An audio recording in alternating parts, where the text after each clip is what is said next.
एबे रिमझिम रूबी कथार पड़ी पल्लवी को भूल बुझा को लगिलानी। हाँ फ्रेंड्स, रूबी रिमझिम मुंडरे कौन भर्ती कला जे से खाली तार गुण गाउची। से भाबुची गौरव जेल जा पछरे आ ताकू बदनाम करिवारे पल्लवीर हाथ अछि।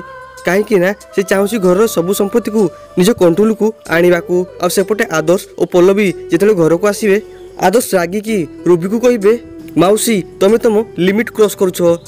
तमे जदि मो मार भौणी होई नथांतो ना ताहाले मु तुमको एकटू धक्का मारी बाहर कर देथांती। आ कहिबे आमे तमरो सबु कारनामार रहस्य जानि सारलु ना। से लतिका दास को तमे जो मिछु साखी करी गौरव भाई ना रे फसिया चेष्टा करूछ ना सेटा को मु केबे भी होबा को देबेनी। आ एटा काली कोर्ट रे जाना पड़ी जीवो। तापर पल्लवी कहिबे काली कोर्ट रे प्रमाण हो जीवो किए सत्य कहूची आ किए मिछ कहूची। आ पल्लवी ठू एकता शुणी रूबी पूरा डरी जीवो। तो फ्रेंड्स आपण मानू कोन लाउची एथर कोन पल्लवी प्रमाण कर परबो कि एसबु पछरे रूबीर हाथ अछि बोली हो कि नाही हमु कमेंट करी निश्चय कहंतु। तो फ्रेंड्स आपण मान पाजी एबे इंटरेस्टिंग एपिसोड देखा मिलिबो।